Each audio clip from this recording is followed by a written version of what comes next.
Hi, boys and girls. We're up to the next chapter called the Cygnets. During the night, the swan thought she heard a piping sound coming from the eggs.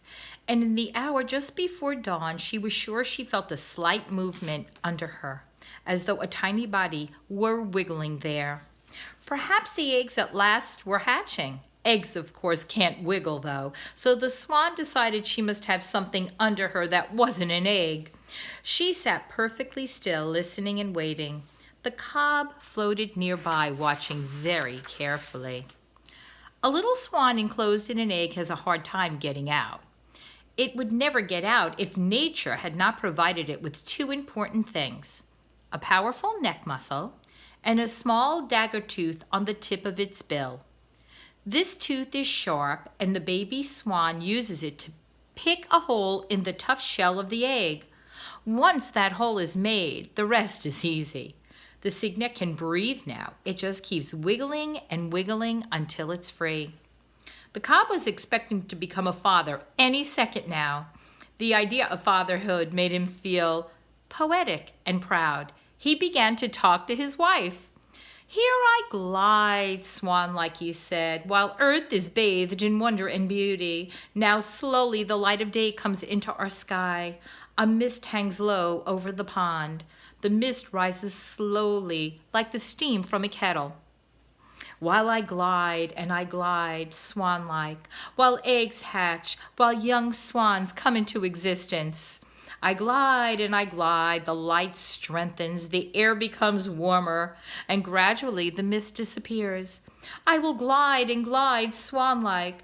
Birds sing their early song. Frogs that have croaked in the night stop croaking and are now silent. Still I glide, ceaselessly, like a swan." "Ugh, of course you glide like a swan," said his wife. "How else would you glide? You couldn't glide like a moose now, could you?" "Well, no, that is quite true. Thank you, my dear," he corrected. The gob felt taken back by his mate's common sense remark. He enjoyed speaking in fancy phrases and graceful language, and he liked to think of himself as like, well, a gliding swan. He decided he'd better do more gliding and less talking to his wife. All morning long, the swan heard the pipping of the shells, and every once in a while she felt something wriggle underneath her. It was an odd sensation. The eggs had been quiet for so many days, 35 days in all, and now at last they were stirring with life. She knew that the proper thing to do was just to sit still. Late in the afternoon, the swan was rewarded for her patience. She gazed down, and there, pushing her feathers aside, came a tiny little head, the first baby, the first cygnet. It was soft and downy. Unlike its parents, it was gray. Its feet and legs were the color of mustard, and its eyes were bright. On unsteady legs, it pushed its way up until it stood beside its mother, looking around at the world it was seeing for the very first time. Its mother spoke softly to it, and it was glad to hear her voice. It was glad to breathe the air after being cooped up in an egg for so long. The cob, who had been watching intently all day, was now looking. His heart leapt with joy. "A cygnet," he cried. "A cygnet at last! I'm a father! I'm a father!" With all the pleasant duties and awesome responsibilities of fatherhood. "Oh, blessed little son of mine, how good it is to see your face peering through the protected feathers of your mother under these fair skies with the pond so quiet and peaceful in the long light of afternoon."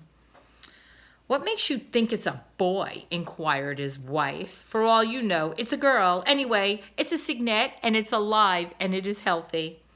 I can feel others underneath me, too. Perhaps we'll get a good hatch. We may even get all 5. We'll know by tomorrow." "I have every confidence you will," said the cob. Next morning, very early, Sam Beaver crawled out of his bunk while his father was still asleep. Sam dressed, lit a fire in the stove. He fried a few strips of bacon, toasted 2 slices of bread, poured a glass of milk, and sat down and ate breakfast. When he was through, he found a pencil and a paper, and he took down a note. "I have gone for a walk, Dad. We'll be back for lunch." Sam left the note where his father would find it. Then he took his field glasses and his compass, fastened his hunting knife to his belt, and set out through the woods and over the swamp to the pond where the swans lived. He approached the pond very cautiously, his field glasses slung over his shoulder. It was still only a little after 7 o'clock. The sun was pale. The air was chilly. The morning smelled delicious. When he reached his log, Sam sat down and adjusted his glasses. Soon through the glasses, the nesting swan appeared to be only a few feet away. She was sitting very close, not moving. The cob was nearby. Both birds were listening and waiting. Both birds saw Sam, but they didn't mind. They didn't mind him being there at all. In fact, they were very happy and rather liked it. They were surprised, though, at the field glasses. The boys seemed to have very, very big eyes on that day. I think those big eyes are actually a pair of field glasses, replied the swan. I'm not sure, but I think that when a person looks through field glasses, everything appears closer than it really is. Well, the boys' glasses make me appear even larger than I am? Asked the cob. I think so, said the swan. Oh, well, I like that, said the cob. I like that very much. Perhaps the boys' glasses will make me appear not even larger than I am, but more graceful than I am. What do you think? Well, it's possible, said the wife, but it's not likely. You'd better not get too graceful. It might go to your head. You're quite a vain bird. All swans are vain, said the cob. It is right for swans to feel proud, graceful, and that's what swans are for. Sam could not make out what the swans were saying. He merely knew they were having a conversation. And not just about hearing them talk about what they were thinking. It satisfied him to think that although they were talking and they were in the wilderness, they were still comfortable, chatting with each other. And he was perfectly happy. In mid-morning, when the sun had gained the sky, Sam lifted his glasses again and focused them on the nest.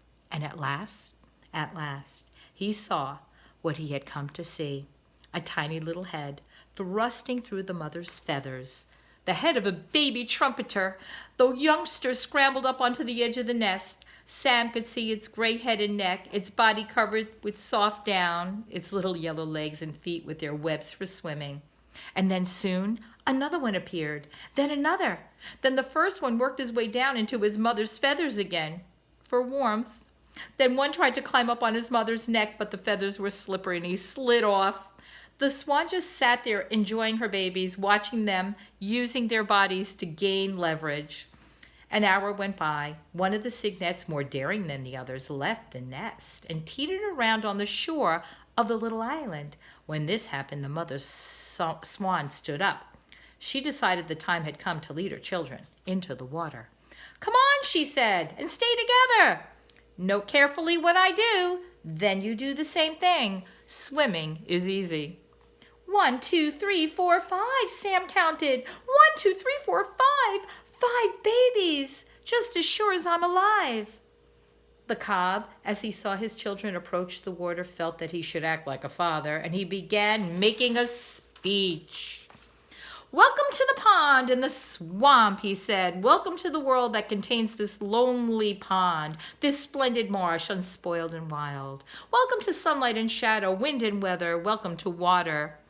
The water is a swan's particular element, as you will soon discover. Swimming is no problem for a swan. Welcome to danger, which was what you must guard against the most. The vile fox with his stealthy tread and sharp teeth, the offensive otter who swims up under you and tries to grab you by the leg, the stinking skunk who hunts by night and blends with the shadows, the coyote who hunts and howls is bigger than a fox.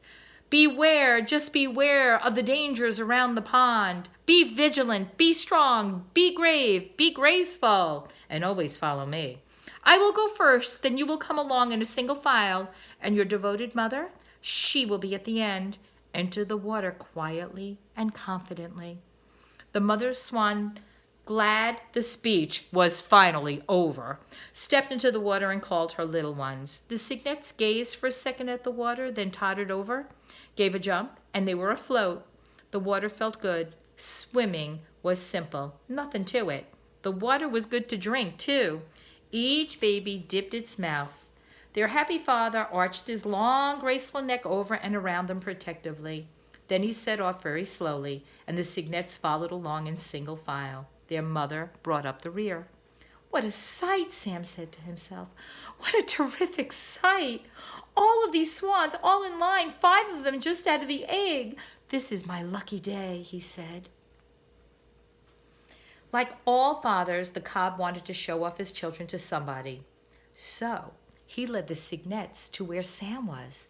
They all stepped out of the water and stood in front of the boy, all but the mother swan. She stayed behind. "Cuckoo, cuckoo," said the cob.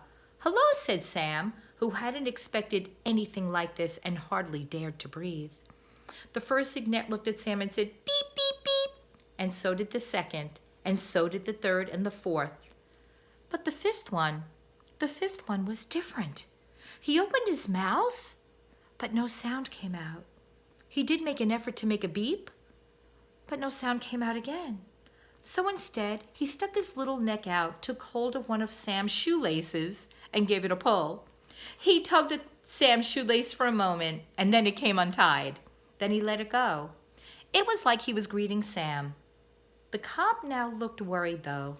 He ran his long neck between the Cygnets and the boy and guided the babies back to the water to their mother. "Follow me," said the cob, and he led them off, full of grace and bursting with pride. When the mother thought her young ones had had enough swimming and might be chilly, she stepped out onto a sandy shore and squatted down and called them. They quickly followed her out of the pond and burrowed down under the feathers to get warm, and in a moment, there wasn't one little baby in sight. At noon, Sam got up and walked back to camp. His mind was full of what he had seen. Next day, he and his father heard Shorty's motor to the sky and saw the plane approaching. They grabbed their duffel bags. "Goodbye, camp. See you in the fall," said Mr. Beaver as he shut the door and gave it a pat. He and Sam climbed into the plane and were soon in the sky, on their way home to Montana. Mr. Beaver did not know that his son had seen a trumpeter swan bring off her young ones. Sam had kept it to himself. "If I live to be 100 years old," thought Sam, "I'll never forget the feeling that I had today when that one little Cygnet pulled my shoelace." Sam and his father were late arriving home at the ranch, but late as it was, Sam got out his diary before he turned in for the night, and he wrote, "There are 5 Cygnets. They are sort of dirty brownish-gray color, but very cute. Their legs are yellow like mustard. The old cob led them right up to me. I wasn't expecting this, but I kept very still. 4 of the babies said beep, beep, beep. The 5th one tried, but he couldn't.